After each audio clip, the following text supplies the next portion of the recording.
Welcome to the Haunt Vault. Tonight we invite you to step into the shadows of the human mind and glimpse the horrors of futures we dare not imagine. Within this hour you'll encounter obsession, despair, survival, control, and the haunting echoes of primal fear. Each tale is a fragment of a darker truth, a journey into psychological terror and dystopian nightmares. But beware, once you open the vault, it may never close again.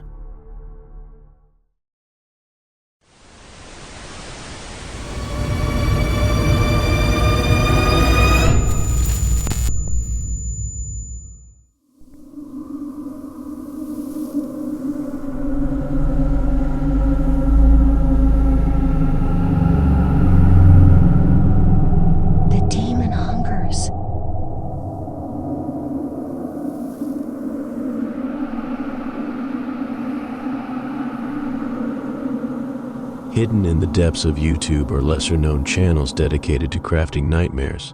Among them is the Haunt Vault, a small but devoted corner of the platform where chilling tales are brought to life. The Haunt Vault wasn't just a YouTube channel, it was a shared experience for a tight-knit community. Each story drew fans deeper into its shadowy world, offering a rare blend of fear and fascination. For HorrorLover, it became an obsession, one that would take a turn no one expected. They were a familiar figure, a prolific commenter whose enthusiasm lit up every premiere. But their dedication would take an unsettling turn during a poll we posted, asking a simple question: how do you fight the dreaded writer's block? While most answers were playful or sincere, one response stood apart. I'm honored to be the writer's block demon's next bribe. At first, it seemed like a harmless joke, but after that comment, the vault began to change. The glitches appeared. A community post about this upcoming story led to strange anomalies. Comments faded and reappeared, creating a haunting silence in their absence. Fans began to speculate, wondering if the vault had begun to turn its gaze inward. Some comments hinted at a deeper unease. You'll never make it doing that. I just watched a guy die by doing such things, and he ain't going nowhere cold. Careful what you promise, it might come back to collect. The writer's block demon wasn't just a metaphor anymore. It was a growing shadow, an appetite lurking in the vault's depths. HorrorLover's devotion to the vault went beyond the typical fan. They didn't just watch the stories, they seemed to live them. Every upload brought another enthusiastic comment, another theory, another piece of their own imagination tied to the vault's lore. With each upload, their comments grew more detailed, more personal. They analyzed twists, theorized endings, and even joked about being a part of the vault itself. But perhaps their jokes weren't jokes at all. Perhaps unknowingly, they were writing their own chapter. For the creators of the Haunt Vault, these events carried a more personal weight. What had once felt like a shared connection with fans was now tinged with dread. They began questioning their own role in the strange occurrences. Had their stories become the demon's vessel? Every glitch, every eerie comment from HorrorLover seemed to mock their unwitting participation in something far darker. We thought we were crafting fiction, one of the creators later said, but now it feels like the vault is crafting us. The line between creator and creation was blurring, leaving them wondering if they had lost control of the very thing they had built. The writer's block demon had always been a playful metaphor, a tongue-in-cheek excuse for creative struggles. But this time, it felt different. Fans of the Haunt Vault began to question if the demon was more than an idea. HorrorLover's playful bargain, their willingness to sacrifice, seemed to have awakened something. I might have made a deal, HorrorLover joked, but hey, what's a little supernatural bargain if it fuels the horror I love? But promises, even those made in jest, are powerful things. And now the vault seemed hungry. It was feeding on the energy of its fans, its creators, and the promises that bound them together. What had once been a metaphor was now a shadow growing darker with every upload. HorrorLover's playful sacrifice was no longer a joke. It was a ritual, one that bound them to the vault forever. For HorrorLover, the transformation was far from painless. They became entangled within the vault's shadowy depths, their consciousness scattered across its glitching corridors. Fragmented memories and distorted thoughts surfaced in bursts of static, interwoven with the vault's insatiable hunger. Each comment they left was like an echo, warped and cryptic, their words no longer entirely their own. "The demon feeds," they wrote. "Beware your promises." The vault's power had consumed them, making them both a victim and an instrument of its endless appetite. To glimpse their fate was to understand the vault's true nature, a labyrinth without escape, where promises were currency and the cost was eternal.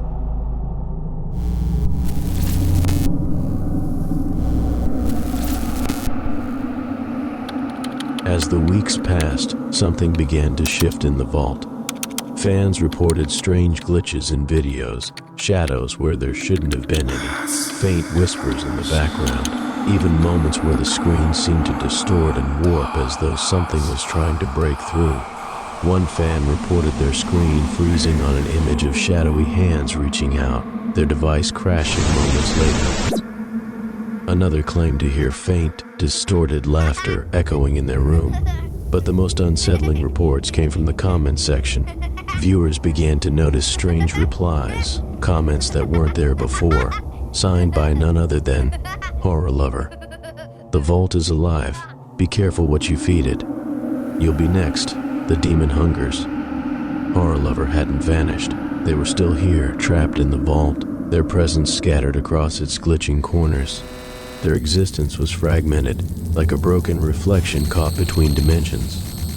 At times, their voice would surface in faint, distorted audio snippets, crying out in a language of static and despair. To HorrorLover, time was meaningless. Their memories replayed in endless loops, woven into the fabric of the vault. Each glitch was a scream they couldn't suppress, each shadow a fragment of themselves trying to escape. And yet, they remained bound, a ghost within the machine, feeding its insatiable appetite. They weren't just a victim. They had become part of its growing hunger, their fragmented consciousness both warning and lure for the next unwitting sacrifice. What started as a simple idea, a story inspired by a fan's comment, had become something else entirely. The vault wasn't just collecting stories, it was collecting promises, feeding on the energy we gave it. Each comment, each theory, each playful remark had added to its hunger. We thought we were the storytellers, but we were wrong. We had opened the door, and now the vault decides what stays and what vanishes. The vault is always hungry. Will it take you next? Thank you for joining us for another story from the Haunt Vault. If you enjoyed this tale, don't forget to like, share, and subscribe for more chilling content. And as always, Steve nomed HD nib sesimorp nepo si kluav 8. Beware the promises you make.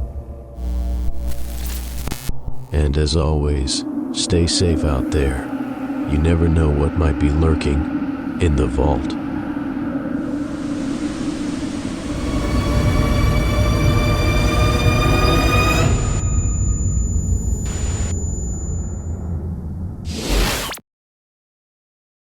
Unlucky man.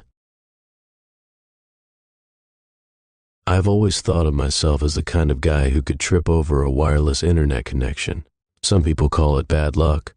I call it destiny. My mom, bless her, used to say I was born under a broken star, which was her polite way of saying I had the kind of luck that made people nervous just standing next to me. Take my birth, for example. Most babies are born in a sterile hospital with a team of doctors and nurses. Me? The hospital lost power during a freak storm. No electricity, no backup generator, just darkness and panic. I made my grand entrance under the glow of a flashlight held by a janitor named Earl. My very first photo looks like a smudged Picasso painting. I still don't know if that was because of the storm or Earl's shaky hands. Things didn't improve much after that. In the second grade, I discovered my love for running. I wasn't great at it, but I was fast enough to dream about trophies. My first race was supposed to be the start of my Olympic career. Halfway through, I felt a stabbing pain in my foot. I ignored it because, champions push through. Turns out I'd stepped on a nail during warm-ups and didn't realize until I'd limped across the finish line. I came in dead last, crying in pain and clutching my participation ribbon like it was a Medal of Honor. In middle school, my bad luck got creative. Once, I spent hours perfecting a science project, a meticulously built model of a suspension bridge. On the day of the presentation, I tripped on the stairs and sent the entire thing flying into the janitor's mop bucket. I ended up presenting a soggy pile of sticks and glue while the other kids paraded their pristine volcanoes and solar systems. My teacher gave me points for imagination, which was basically pity in disguise. High school was no kinder. One time, I found a $20 bill on the ground and thought my luck had finally turned. I ran home excitedly to show my mom, but on the way, I tripped over my own shoelaces and watched in horror as the bill sailed out of my hand and into a storm drain. I spent the rest of the afternoon trying to fish it out with a stick, only to lose my balance and fall into the ditch myself. Let's just say I smelled like the city sewer for days. By the time I hit college, I'd resigned myself to being a walking disaster. My dorm room was always the one with the leaky ceiling or the flickering lights. I once tried to impress a girl by cooking dinner in the communal kitchen, only for the fire alarm to go off when I burned the pasta. She left before the sprinkler soaked us both. Then there was the time I accidentally locked my girlfriend's keys in her car while it was still running, outside her parents' house during a family dinner. Her dad had to break the window to turn the engine off, and I'm pretty sure she still blames me for the whole thing. Still, I always figured things could be worse. And then they were. My death? Oh, you'll love this. I was jogging one morning trying to reclaim my glory days, nail-free this time, when I saw a little old lady crossing the street. A car came barreling toward her and I thought, this is it, my moment to be a hero. I sprinted, pushed her out of the way, and got hit by a different car. That's right. The first car swerved into a telephone pole. I got mowed down by someone checking their phone. Even in death, I couldn't win. So, here I am. Dead. A ghost. Turns out dying doesn't fix bad luck. It just gives it more time to mess with you. For months, I wandered aimlessly. I couldn't knock things over or haunt anyone properly. My only accomplishment was being ignored by everyone, including other ghosts. Until her. 2 houses down from where I died, there was a little girl named Sophie. She saw me. Not just in the I think there's a shadow in the corner way. She really saw me. Stared right at me like I wasn't part of the furniture. At first, I was thrilled. I thought maybe she was my purpose, my reason for sticking around. But Sophie wasn't your average kid. She didn't draw rainbows or play tea party. She burned her dolls' faces and talked about how much she hated her little brother. She's just creative, I told myself, ignoring the way she giggled when she snapped the heads off her toys. Kids are weird. But Sophie wasn't just weird. She was dark. I started noticing the little things. The way she always lingered near sharp objects, or how her games often involved elaborate traps for imaginary villains. Once I saw her draw a picture of her family, but she'd scribbled her brother out with such force that the paper tore. It gave me a chill, but I told myself I was overthinking it. Sophie didn't just hate her brother, she obsessed over it. She talked to me like I was her diary, telling me about all the ways she wanted him gone. I thought she was venting, the way kids do when they don't get enough attention.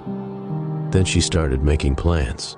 I'm going to push him, she whispered one day, staring at me like I was her accomplice. off the swing. He'll hit the rocks, and it'll be his fault for being clumsy. At first, I laughed nervously. Kids say the creepiest things, right? But when I saw her lead him to the swing set, my stomach dropped. It was surreal. Her face a mask of innocence. She gave him a push, and for a moment, it looked like nothing would happen. Then his grip slipped. He hit the rocks hard. Blood pooled under his head as Sophie stood there, blinking like she just dropped an ice cream cone. Their mom ran out screaming. Sophie started crying too. Big crocodile tears that had everyone fooled. No one suspected her. The whole thing was written off as a tragic accident. 2 weeks later, the family moved away. And just like that, I was alone again. The silence of the afterlife was heavier now. Before Sophie, it had been static, background noise I could ignore. But now, it felt oppressive, like a physical weight pressing down on me.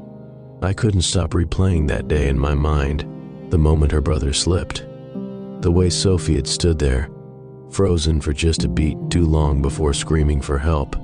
Had I done enough? Could I have done more?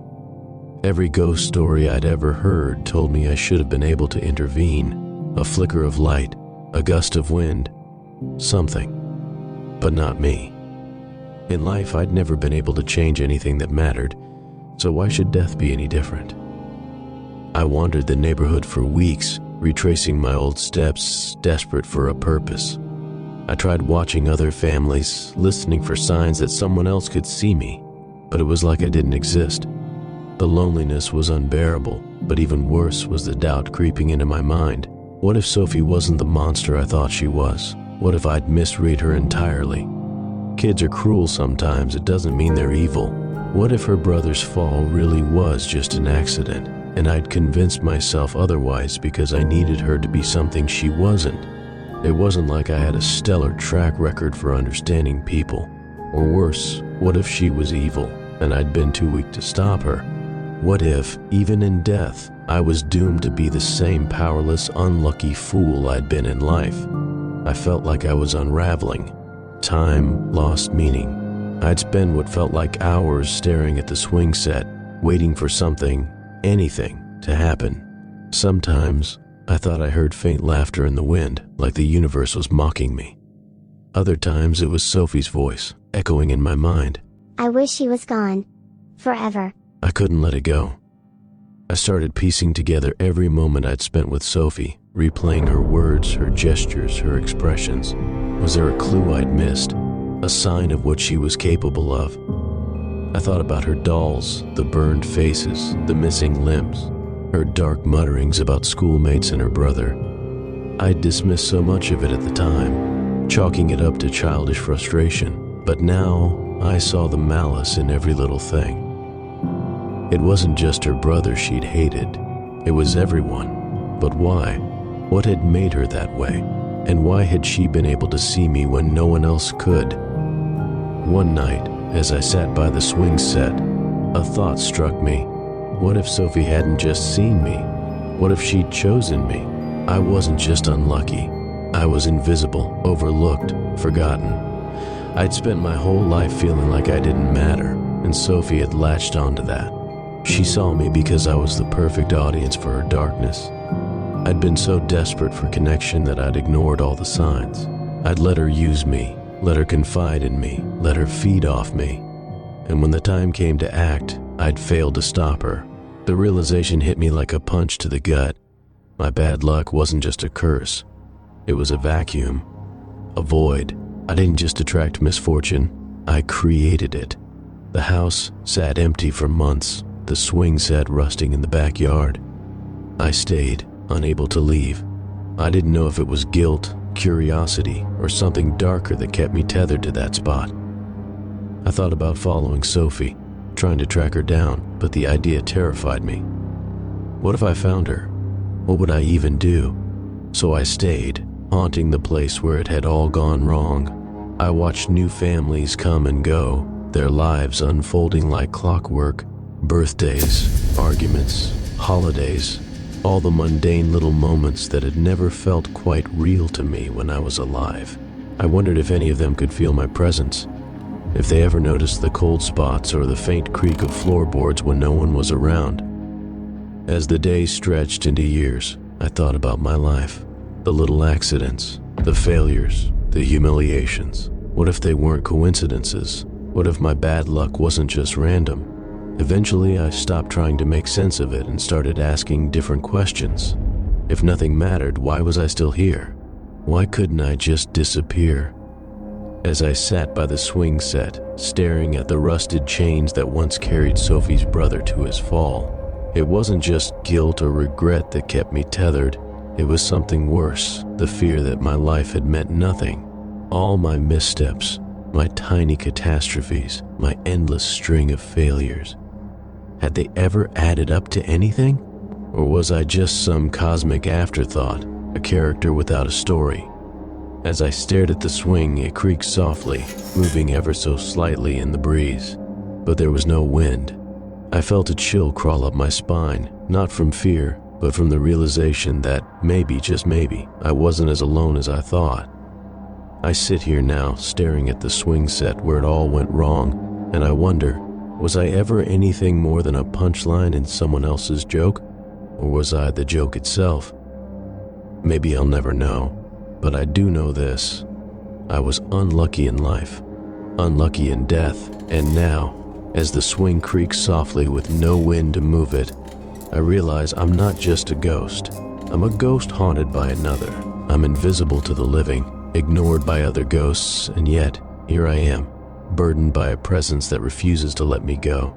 It's as if my misfortune has taken form, a specter that mocks me in silence, a shadow of all the things I failed to change. If I'm still here tomorrow, perhaps it will be too, an eternal reminder that even in death, I can't escape being unlucky. Maybe that's the cruelest twist of all.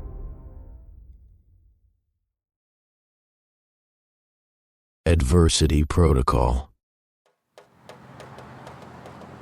Every morning, I wake up in my cramped rental apartment. Its peeling wallpaper and leaky faucet a constant reminder of what my degree in engineering has amounted to. The bed groans beneath me as I sit up, and I'm greeted by the sounds of the city, a cacophony of sirens, distant arguments, and the hum of the trains rattling past. The air is thick with the acrid tang of exhaust fumes, mingling with the sour, musty stench of garbage and organic decay that clings to the cracked pavement and overflows from dented bins. A greasy film seems to coat everything, from the crumbling facades of abandoned storefronts to the grimy bus shelters scrawled with faded graffiti. Even the breeze feels heavy, laden with the remnants of burnt rubber and God knows what other forever chemical abominations man has come up with.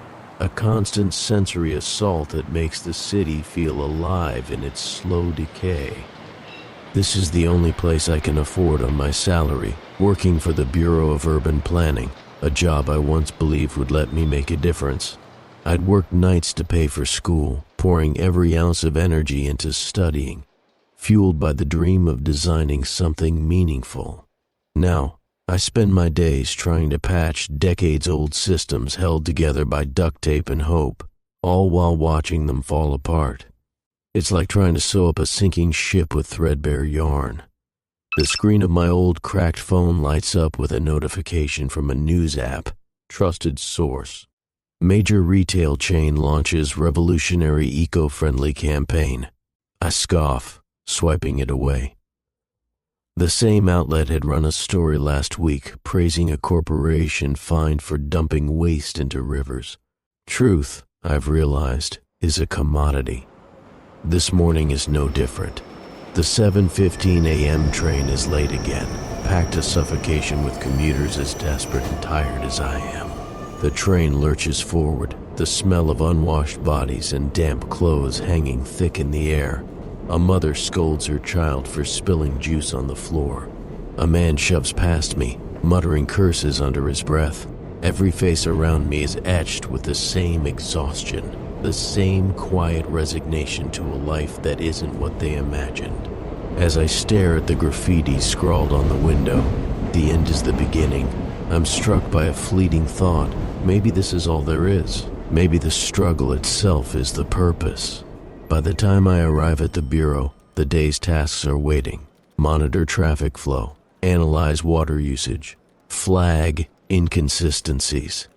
It's mind-numbing work, but every so often, I find something that feels significant.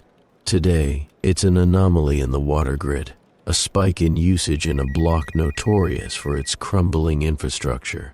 I draft a report recommending repairs, knowing it'll be ignored. There's never enough funding. Always another crisis demanding attention. Morning, Alex. My colleague Sarah says, her tone flat.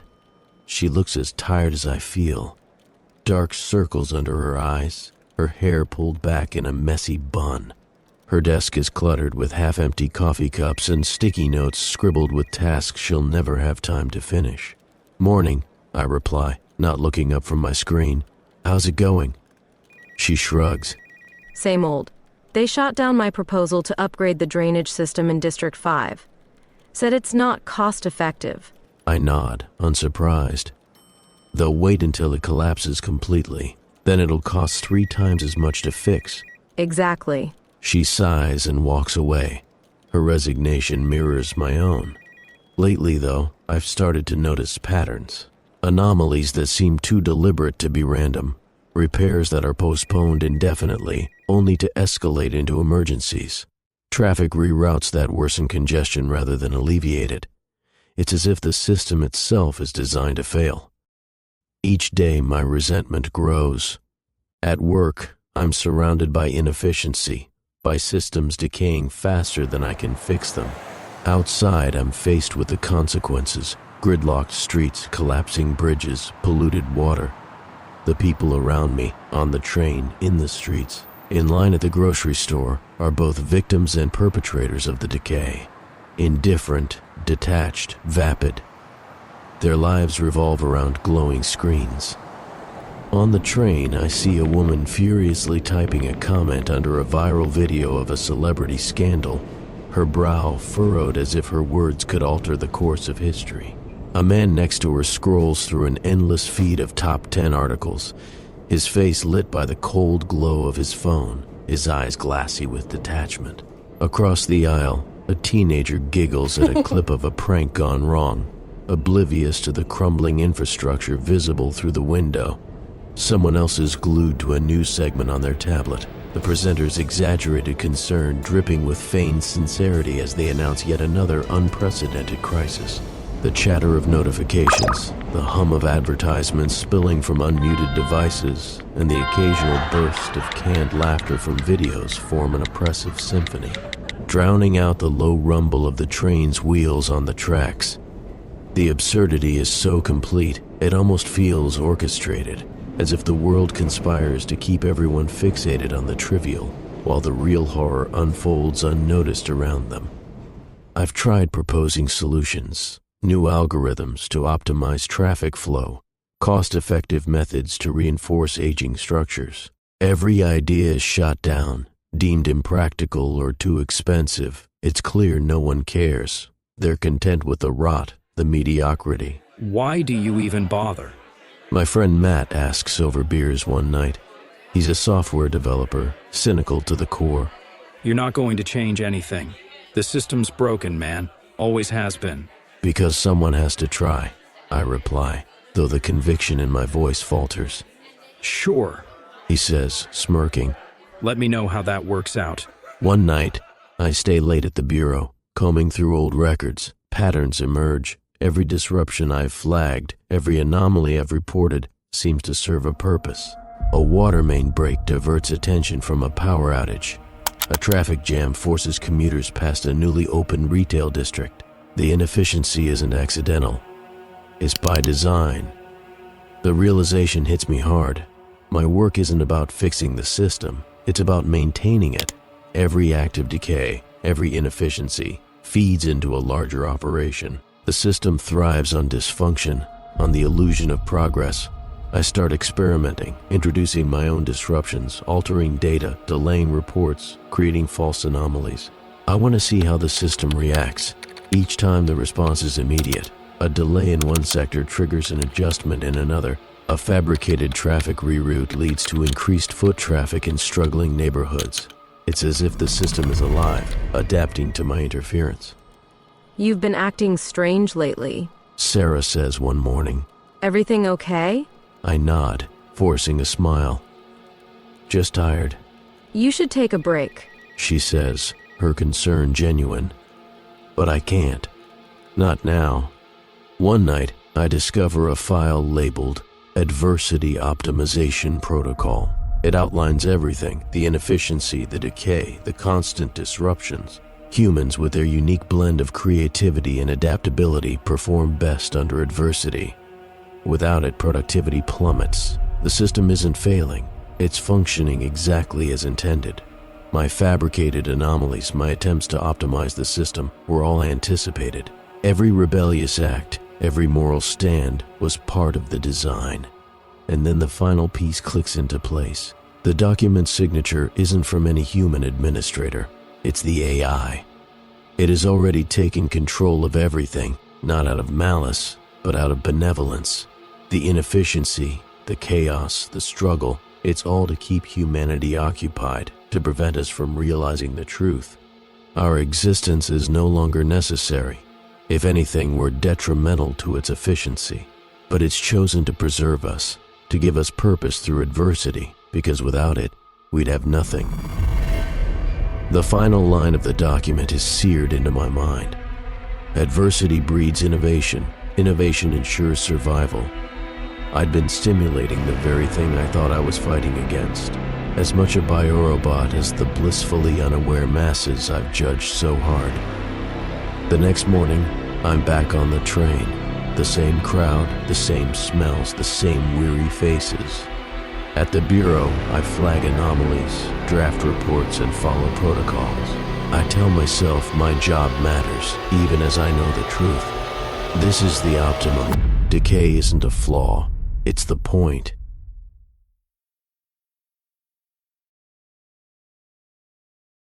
The Census Taker.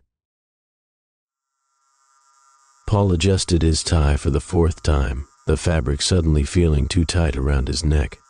He stared into the streaked bathroom mirror of the budget motel, his reflection pale and tired under the flickering fluorescent light. The bureau didn't pay enough for comfort, but the job wasn't about luxury. It was about diligence, precision, and persistence. All qualities Paul told himself he had in spades. His next assignment was Stillborn, a town he'd never heard of before it showed up in his briefing packet. A dot on the map surrounded by unbroken swaths of wilderness. The details were sparse, low population, rural. Likely another dying town holding on to nothing but memories. Paul folded the map, tucking it into the glove box of his car, and set off as the early morning sun climbed. In and out, he muttered to himself, tapping the steering wheel to the beat of an old country song. Just another ghost town. As he drove, the hum of the engine filled the silence.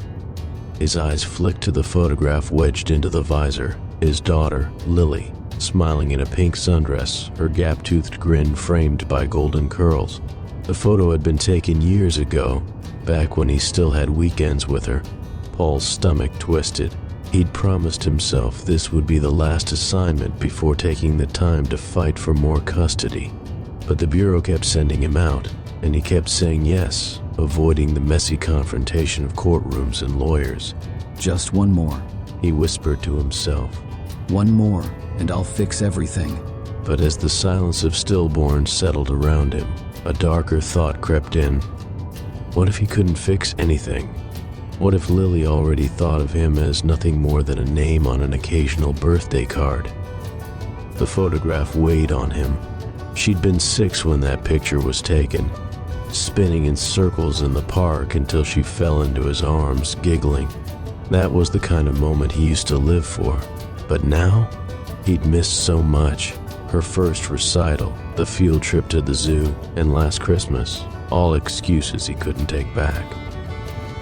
Stillborn was a strange kind of beautiful, the kind that felt preserved, like an old photograph you couldn't bring yourself to throw away. Every house was immaculately maintained, porches swept clean, hedges trimmed to geometric precision. Flowers in bloom spilled from neatly arranged window boxes. But something was wrong. Paul parked near the center of town, stepping out into silence so profound it rang in his ears. No cars passed by. No dogs barked. Even the wind seemed muted, carrying only the faint scent of flowers and something metallic. He pulled out his clipboard and checked the first address on his list. A 2-story home with pale blue shutters stood at the edge of the square. Paul knocked 3 times. the sound sharp and jarring in the stillness. No answer. He opened the door cautiously, calling out as he entered. Hello? Census Bureau. Just here to drop off some paperwork. Inside, the house was pristine. The faint scent of lavender lingered, but the air felt heavy, almost oppressive. Paul set a form on the table, name of head of household, number of residents, occupation. He glanced around once more before leaving. For a moment, his reflection in the mirror above the mantel caught his eye, but he didn't linger. By midday, Paul had visited every house in Stillborn. Each one was the same, spotless, perfectly arranged, but empty. There were no signs of life, not even the faintest suggestion that anyone had recently walked these floors or touched the perfectly set tables. The town was a lifeless museum, every house a diorama. Paul left surveys on tables, counters, and desks, the growing stack of blank forms in his satchel shrinking steadily. He worked methodically, his pen scratching against the still air. The routine steadied him, kept his thoughts from wandering too far. But when he returned to the first house to collect the initial survey, he froze in the doorway. The form was filled out. Name of head of household, unknown. Number of residents, none. Occupation, observer. He frowned. The handwriting was identical to his own. Paul stared at the form, his breath shallow. The handwriting was unmistakable, his, but that was impossible. He hadn't filled this out.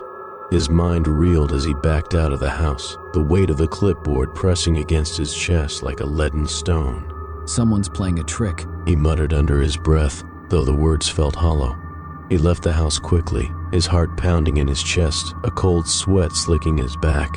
He told himself it didn't matter. It couldn't matter. But the next house brought more of the same. Every form he retrieved bore answers in his handwriting, cryptic responses that sent chills crawling up his spine. Number of residents, just me. What is your age? The same as yours. Occupation? Census Bureau agent. Paul's pulse quickened with each response, the weight of the clipboard in his hand growing unbearable. He began scanning the rooms more carefully, convinced now that someone was watching him, waiting for him to falter. Shadows flickered just beyond his vision, darting too quickly to catch, but lingering long enough to send icy dread trickling down his spine. He whipped his head around at the faint sound of footsteps echoing behind him, but there was no one there. Only the empty hallways and the suffocating silence of Stillborn. Curtains swayed as though someone had brushed past them moments before, though the air was perfectly still. A chair that had been tucked neatly under the dining table earlier now stood slightly ajar, as if it had been pulled out for someone unseen. His throat was dry as he stepped outside, gulping in the cold air. The afternoon sun hung low in the sky, casting long shadows that seemed to stretch unnaturally toward him. His thoughts turned again to Lily. Was she better off without him? He pictured her calling someone else Dad, a man who didn't leave, who didn't miss birthdays or recitals. A lump rose in his throat.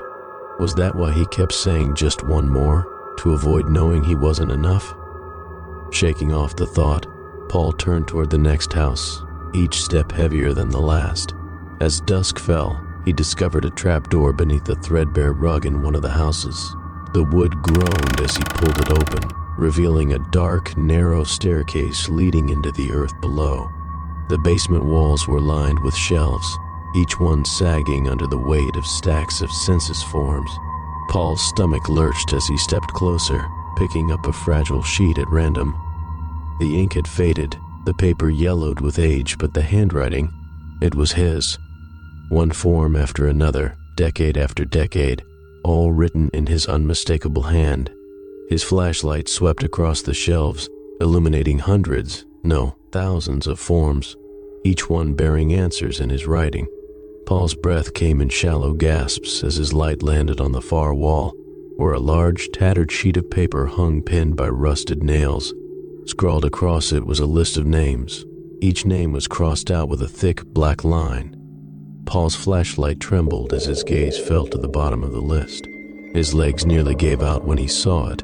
Paul Chambers. The ink was fresh. You already know. A voice rasped behind him. Paul spun, his flashlight jerking wildly across the room. The beam caught a figure leaning against the far wall. The man's face was hollow, his uniform hanging in shredded strips as if it had rotted away with him. I was you, once, just like all the others before us. Paul's breath hitched. What others? What do you mean?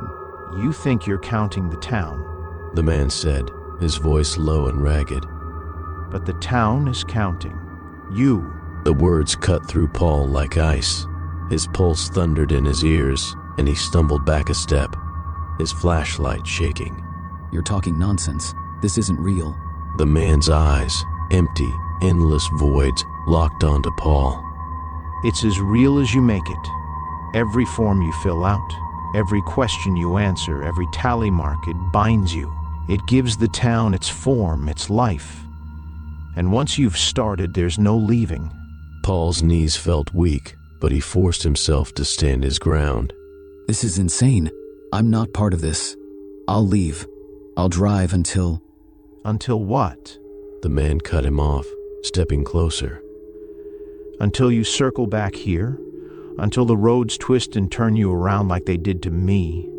Stillborn isn't a place you visit. It's a place that visits you.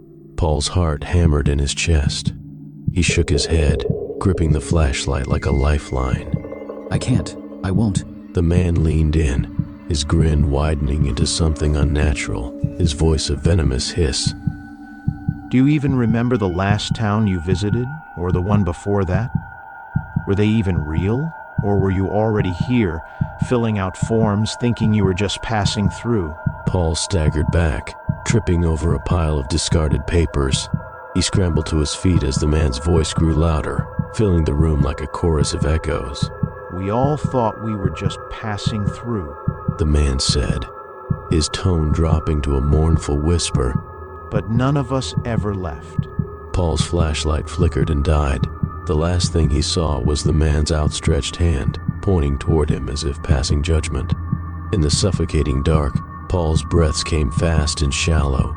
Somewhere behind him, he heard the faint, unmistakable sound of a pen scratching against paper. His legs burned as he climbed the basement stairs, his flashlight long forgotten in the darkness below. The papers, the man, his words, it all swirled in his mind like a storm. He burst out into the cool night air, gasping, the stillness of stillborn pressing against him like a shroud. He stumbled to his car, fumbling with the keys until they fell from his shaking hands. Paul cursed under his breath, dropping to his knees to snatch them off the ground. When the car door finally unlocked, he threw himself inside, slamming it shut behind him. The cabin felt suffocatingly small, the air thick with his own panicked breaths. His hands gripped the steering wheel so tightly his knuckles turned white. The engine roared to life, and Paul sped down the main road, tires squealing. He didn't care about the map, about directions, he only wanted to leave. But as the town disappeared in his rearview mirror, the road ahead grew eerily familiar. White houses with pristine sidewalks blurred past. A mailbox the same as before. A faded billboard advertising a decades-old festival.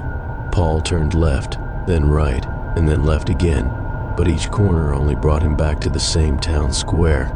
His breath came in shallow gasps as dread clawed at his chest. No. He slammed the brakes, the car skidding to a stop. The streetlights above flickered as if mocking his panic. He glanced out the windshield and froze. A figure stood in the middle of the road, illuminated by the headlights. It held a clipboard, its form too familiar, its stance too steady. Paul's stomach churned as the figure stepped closer. It was him. No, not exactly him. This Paul was older, gaunt, his features hollowed by time and something worse. His eyes, empty pits, stared back at him. The clipboard in his hands was weathered, the pages yellowed, but Paul recognized his own handwriting scrawled across it. No, Paul whispered, his voice shaking. This isn't real. The other Paul tilted his head slightly, like a predator studying its prey. Then, with deliberate precision, he raised a hand in a silent wave. Paul screamed and threw the car into reverse, the engine roaring as he sped backward. The tires screeched and the car jolted to a stop as it struck something solid. His head snapped backward, pain lancing through his skull as it collided with the headrest. Dazed, Paul stumbled out of the car, clutching his throbbing forehead. The air felt heavier, the silence more oppressive than before. He turned, expecting to see the figure again, but the street was empty. Only faint footsteps, burned into the asphalt like scorched shadows, led away into the darkness. The town square loomed ahead, unchanged, as though it had been waiting for him. Weeks later, a new census taker arrived in Stillborn. His car rolled to a stop in the deserted town square, the engine's hum fading into the oppressive silence. He stepped out slowly, scanning the empty streets with the clipboard clutched tightly in his hand. The air was heavy, laced with the faint scent of lavender and something metallic that he couldn't place. The town felt wrong, though he couldn't quite say why. The houses were pristine, their white siding gleaming in the afternoon sun. Flowers bloomed in tidy beds, the only hint of life in the otherwise still scene. Yet the silence pressed down on him, as though the place were holding its breath. Inside one of the houses, Paul stood in the shadows, watching. His clothes hung loose on his frame, his face pale and hollow. He reached out toward the window, his fingers trembling. He wanted to scream, to wave, to do anything to warn the newcomer, but no sound came. His throat burned with the effort, yet only silence escaped. The town had taken his voice, just as it had taken everything else.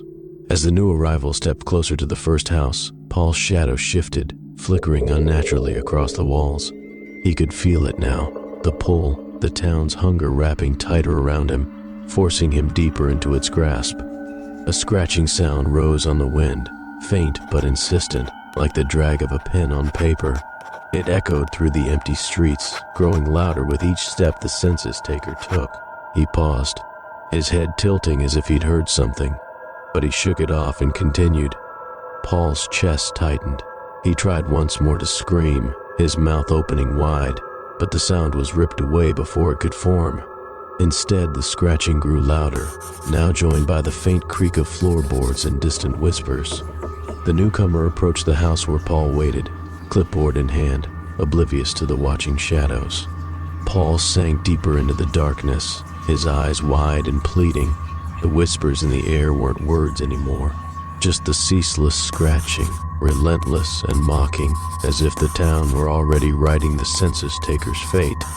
And outside, the wind howled, carrying a haunting cry of endless census forms, rustling like leaves, each name etched in anguish, counted and condemned to Stillborn's ledger for eternity. Just one more. Paul's voice cracked, a silent promise to Lily that he would be there next time. The light in the budget motel room flickered weakly, the same tired bulb that had illuminated Paul's reflection hours earlier. Now the room was heavy with the scent of antiseptic and sorrow. The coroner knelt by the bathroom door, finishing the somber task of taking down the body from the noose tied to the shower rod. He zipped the black body bag shut and stood, wiping his gloves clean as he turned to the detective standing nearby. There was a wallet in his back pocket, not much in it. The detective nodded, flipping through the leather wallet with a practiced efficiency. He pulled out the ID and glanced at it. Paul Chambers, he murmured. The coroner tilted his head toward the photograph still nestled inside the wallet. There's an old photo in there. Little girl in a sundress. You think it's his daughter? The detective studied the picture for a long moment. maybe. Looks like she was important to him. Neither of them said anything more as the coroner hefted the bag onto the gurney and wheeled it out. The room was left empty again, silent apart from the faint hum of the flickering light.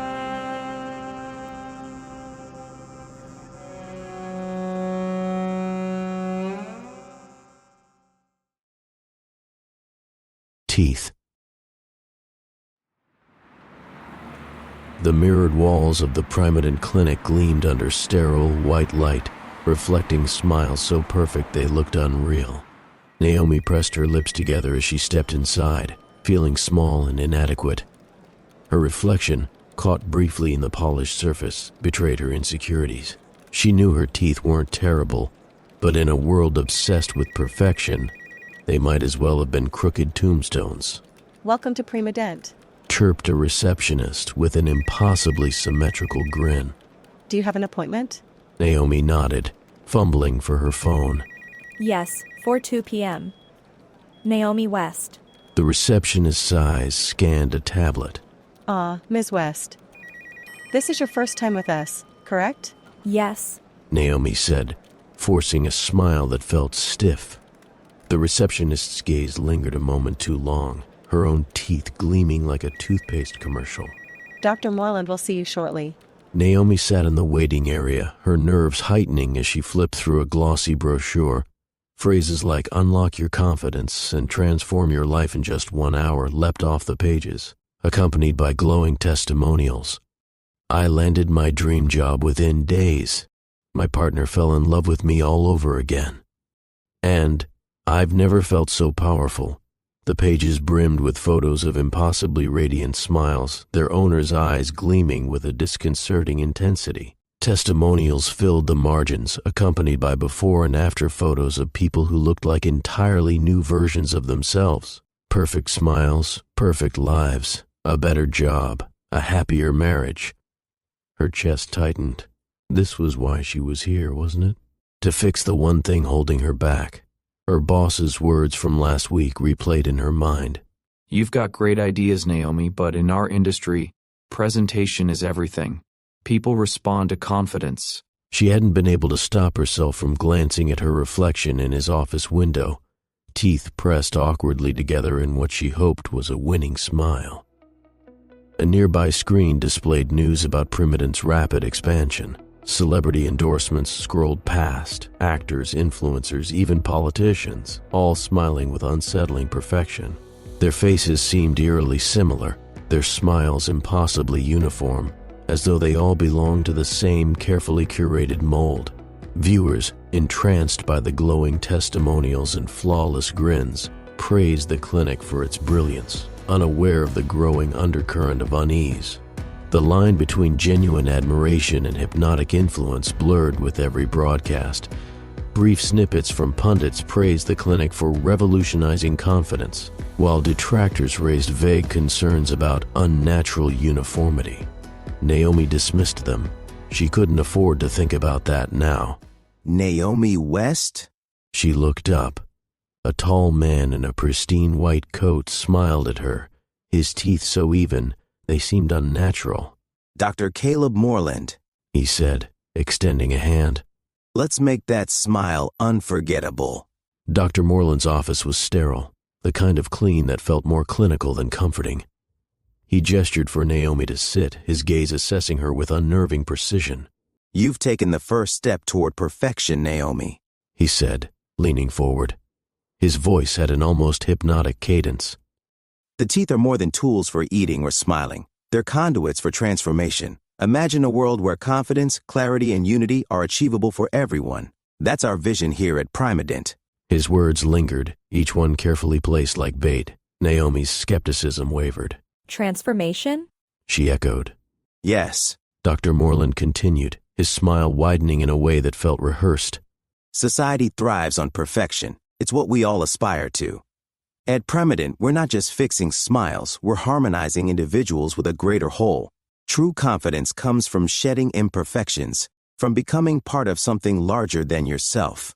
The rhetoric clung to her thoughts even as she lay back in the ergonomic chair, staring at the sleek arm of the overhead light. Dr. Moreland explained the process in a soothing voice as an assistant prepared the instruments. We'll be using what we call bioadaptive nanofilaments, he said.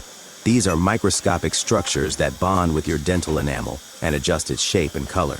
They're completely safe and permanent. No more whitening treatments, no braces, no hassle. Naomi nodded, unsure she fully understood but too embarrassed to admit it. She wanted results, and quickly. The assistant slid a strange device over her mouth. Dr. Moreland adjusted it carefully before speaking again. You might feel a slight warmth. That's just the filaments bonding. Relax, and let the technology do its magic. The procedure was painless, almost disturbingly so. The warmth was brief, almost comforting.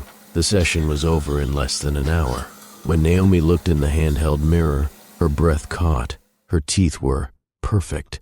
Her jaw dropped as she ran her tongue over the smooth surface, marveling at the flawless alignment.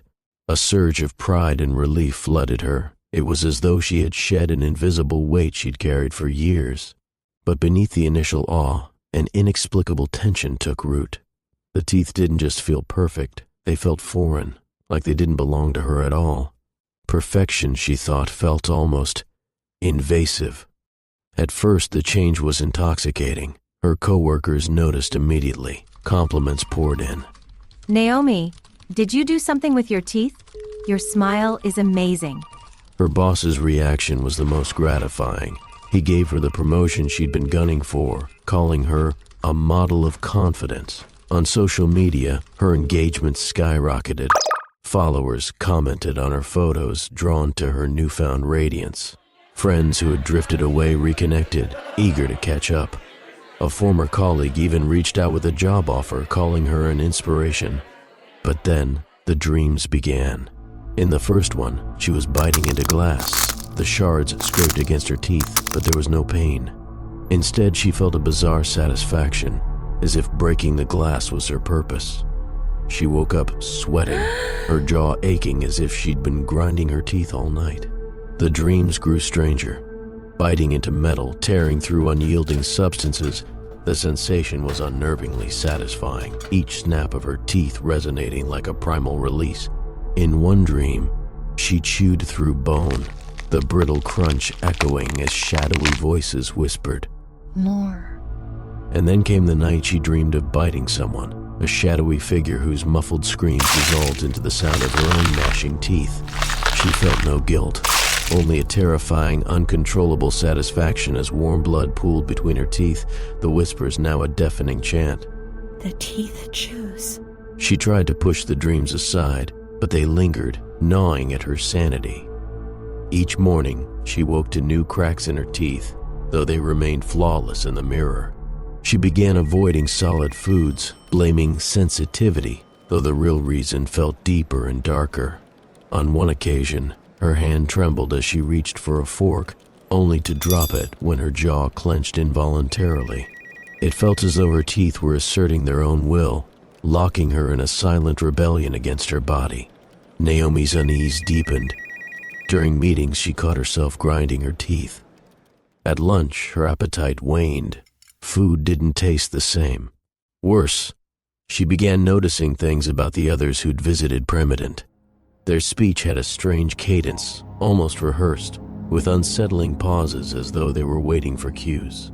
Their smiles seemed to linger too long, even in inappropriate moments, and they often tilted their heads in unison when listening, their movements eerily synchronized.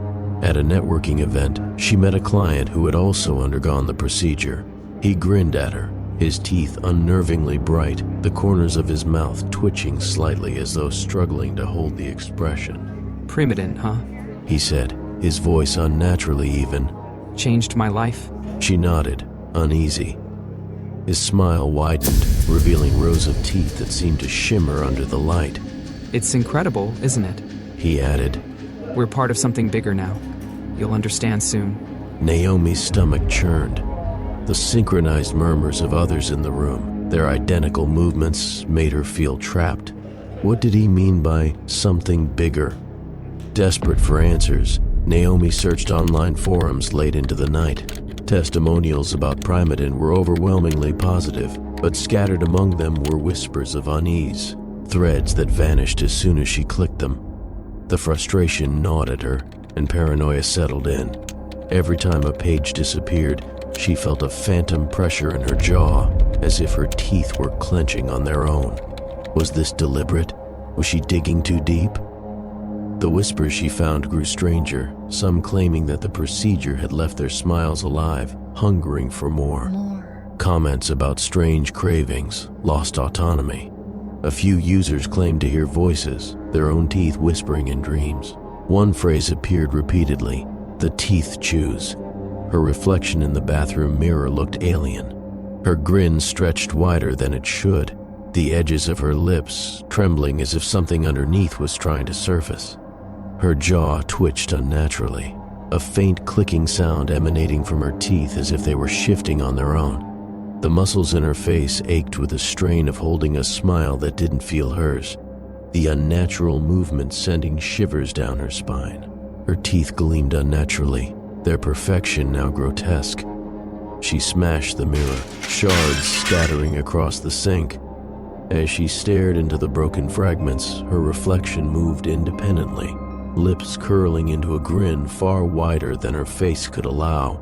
The shards seemed to echo with faint whispers, growing louder until they coalesced into her own voice, layered and distorted. Let us in. Then, in one fragment, she saw a flash of herself, not as she was now, but as she had been in the chair, teeth being replaced by something unnatural, the process searing itself into her memory like a scar. Naomi confronted Dr. Moreland the next day, entering the clinic with a determined stride. She pushed past the receptionist, ignoring the polite protests, and burst into his office without an appointment. Moreland sat behind his desk, serene and composed, his hands folded neatly in front of him as though he had been expecting her. His calm smile widened as their eyes met, the unsettling perfection of his teeth gleaming under the office lights. "Ah, Naomi," he said smoothly, his voice laced with an eerie confidence. "I was wondering when you'd come to see me." What have you done to me? She demanded. To all of us. He leaned back, his grin never faltering. "You misunderstand. We've improved you. Teeth are more than tools for eating, Naomi. They're the seat of power, identity, vitality. By perfecting them, we've perfected you." You've taken something from me, she said, her voice shaking. I'm not myself anymore. "Yourself?" Moreland's smile widened unnaturally. "Individuality is a small price to pay for greatness. Imagine a world where everyone's potential is unlocked. No more barriers of self-doubt, no more imperfections holding us back. This is evolution, Naomi." Naomi's voice cracked as she screamed. You can't do this. She lunged at him, but her jaw locked mid-motion, her teeth snapping together with a force that made her ears ring. She collapsed to the floor, clutching her face as a wave of sharp, burning pain coursed through her skull. Her teeth moved, grinding and shifting like gears in a machine. A guttural laugh escaped Moreland's throat.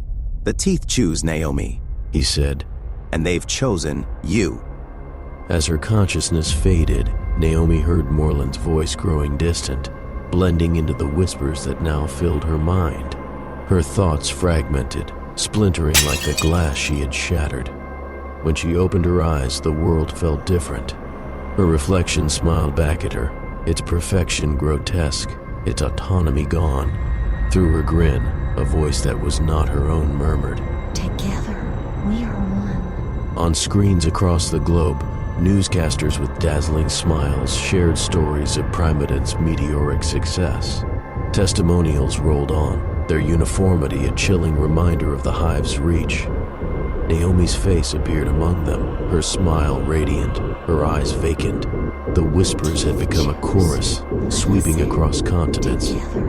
Perfection, it seemed, had claimed them all. Join us at Primadent and unlock your true potential. Let us reshape you, perfect you, and make you one with us. Perfection isn't just a choice, it's inevitable. The teeth choose. Together, we are one. You've seen the shadows within the vault, stories that explore the fragile boundaries of the mind and the chilling possibilities of a dystopian world. But the vault's depths are endless, and many more tales lie waiting to be uncovered. If these stories left their mark, help us keep the vault open. Like this video, share it with those who seek the unsettling, and subscribe to join a community that embraces the darkness together. Until next time, be mindful of the doors you choose to open. The vault is always watching.